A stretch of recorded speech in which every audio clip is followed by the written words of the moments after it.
fuel. We have to invest in the future, not just of our company or the economy of the United States, but in the future of the entire planet. We were able to work on very high-risk, high-reward technologies and provide functional demonstration on a line-haul vehicle. The SuperTruck program provided us the opportunity to see what's really possible, not today, not next year, but many years into the future.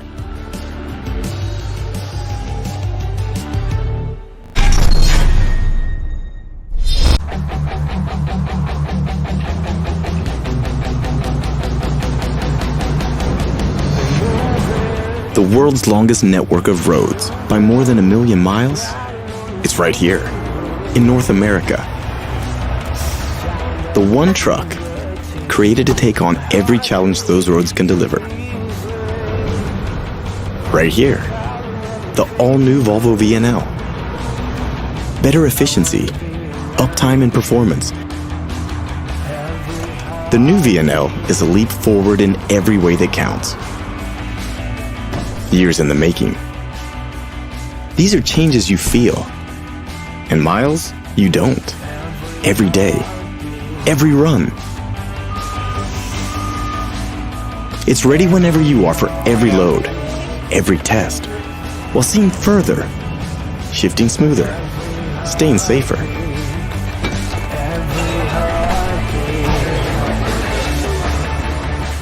This is long-haul re-engineered, reimagined, reshaped. There's simply never been a truck like it. The most advanced vehicle of its kind.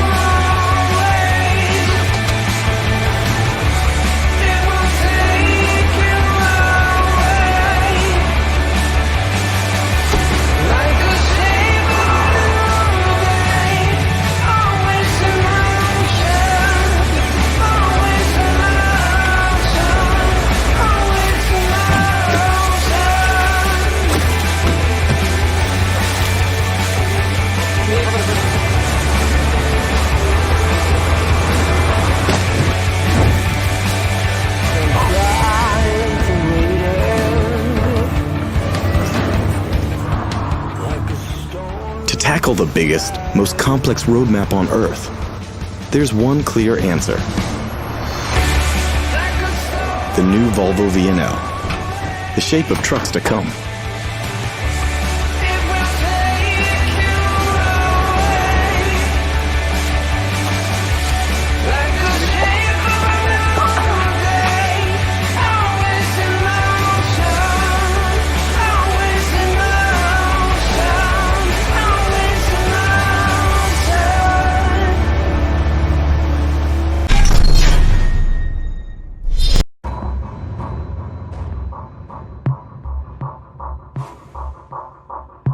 The 50% target was definitely a daunting goal.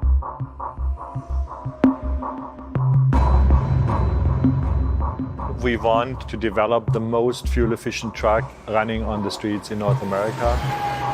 The question was, how aggressive would we need to be? Each individual manufacturer received a Department of Energy SuperTruck grant. We immediately embraced it because it fit exactly our long-term strategic plans. We want continuously to improve fuel efficiency. They not only wanted us to look at technologies that could be implemented in, say, the next 5 to 7 years, but also technologies that were 10 years or plus out. We had to do a clean sheet approach. We looked at the very beginning over the external aerodynamics of the vehicle. You try to take your ideas and shape it into something and then test it and you say, okay, is that aerodynamic? And once you get there, it's a question of how do you turn that into a real truck? So the first phase was identifying and measuring our baseline and then figuring out what we needed to do to get to 50%. The cooling team had to work with the aerodynamic team to say, okay, yes, we both need to meet our goals, but how do we do it together?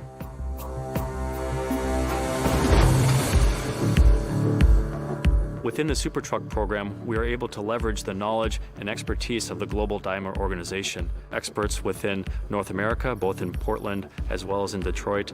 We have our Global Hybrid Center in Japan. Our powertrain experts, they came from Detroit and from Germany. You can really leverage expertise across the globe, across different national labs, and that really accelerates the development of the technologies.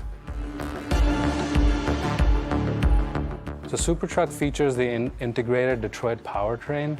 You can downspeed the engine to reduce the frictional losses and achieve fuel consumption reduction. In order to overcome the trade-off between aerodynamics and cooling, we came up with an innovative grille design. So open the grille only in times when cooling required and close the grille under high vehicle speeds in order to improve aerodynamics. Waste heat recovery was not something that heavy-duty trucking had at all. So what we try and do with heat recovery devices or systems is to recover some of that energy, especially from exhaust, which just escapes out of the tailpipe, and utilize that to drive the truck itself, thereby reducing fuel consumption. The contribution to trailer aerodynamics was certainly a very surprising thing to us. We looked at the nose cone, trailer side skirt, and the boat tail. Over 2/3 of the benefit actually come from the trailer. How that affected the tractor, things like eco-roll and hybrid, we had more energy to recuperate simply because the tractor and trailer were more aerodynamic as a system. At the end, we achieved 115% freight efficiency improvement on public route in Texas between San Antonio and Dallas. We also saw better than 12 miles per gallon fuel consumption, which is amazing. Never heard about in the industry. A 1% in freight efficiency over the 10,000 vehicles running at 120,000 miles per year. I mean, you're saving millions of gallons of fuel. We have to invest in the future, not just of our company or the economy of the United States, but in the future of the entire planet. We were able to work on very high-risk, high-reward technologies and provide functional demonstration on a line-haul vehicle. The SuperTruck program provided us the opportunity to see what's really possible, not today, not next year, but many years into the future.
Here in Hamburg, with its more than 1.8 million inhabitants, they are now investing in both more sustainable and quieter bus systems.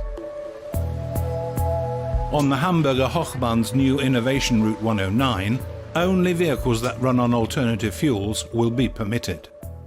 We like to test different technologies for zero-emission buses on this innovation line, on the same conditions and in the real working duty of the bus system. Volvo's new electric hybrid that is now being introduced here in Germany offers outstanding performance in terms of fuel economy and emissions. 75% fuel and CO2 savings and 60% energy savings. This bus can travel some 7 kilometers on electricity alone, quiet and emission-free. Just to see this bus now in traffic here in Germany and in Hamburg, I mean, you get a little bit proud. I mean, we have been investing for so long time and so many people have worked so hard on this, and now we see that not only the passengers like it, not only the operators like it, but also the bus drivers and everyone involved seems to be really enjoy this bus. And Volvo's new electric hybrid bus takes only 6 minutes to fully charge. I think the future technology is electric driving. And so, and this is what we right now try over here. It's part of the future.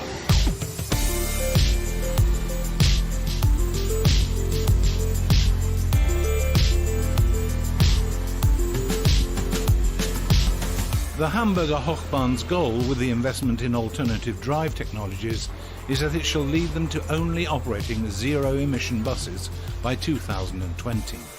We want to be a world leader in this technology, and we have been investing for many years. I mean, we have now close to 2,000 hybrid buses out in the traffic. Now comes the electrical plug-in hybrid. And now we're also then looking at going forward to the full electric bus. And that means that we have the full palette of vehicles going forward in the electrification when it comes to bus transport.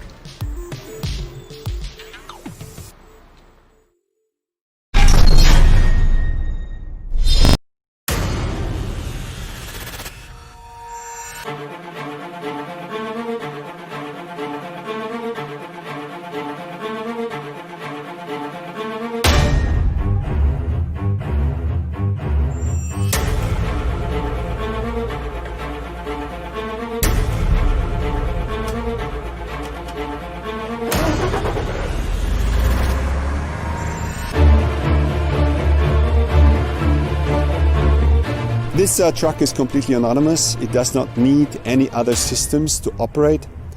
So you can drive this truck without any assistance, any preconditions on any infrastructure whatsoever. It drives by itself. It's autonomous.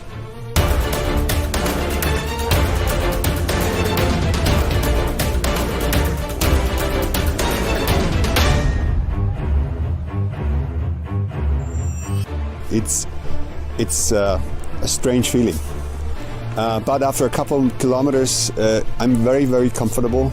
I feel very safe. I will feel very secure, and I have to say it's really fun to drive that truck.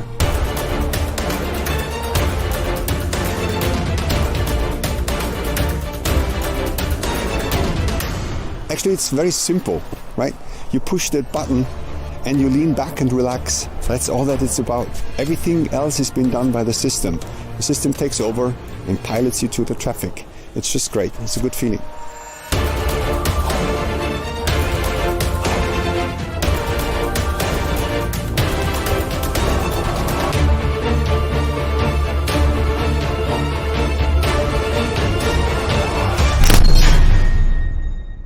Walmart's advanced vehicle experience. What you're seeing in the video is the powertrain, which is made up of a microturbine, a battery storage system, and an electric motor. Moving inside the cab through the sliding driver's door, you'll see the key difference that allowed for the more dramatic aero design. The driver sits in the center of the console rather than over to the left. The dash is electronic and therefore customizable to the gauges and performance data that a particular driver wants to monitor. And it's all finished off with a full-size, comfortable sleeper. Moving on to the trailer, Not only is this the first time a trailer has been made out of carbon fiber, but it's actually the first time one-piece 53-foot panels of carbon fiber have been manufactured. Looking at the front of the trailer, you can see that the nose is convex, which increases the aerodynamics of the entire package, as well as adding additional cargo space inside the trailer.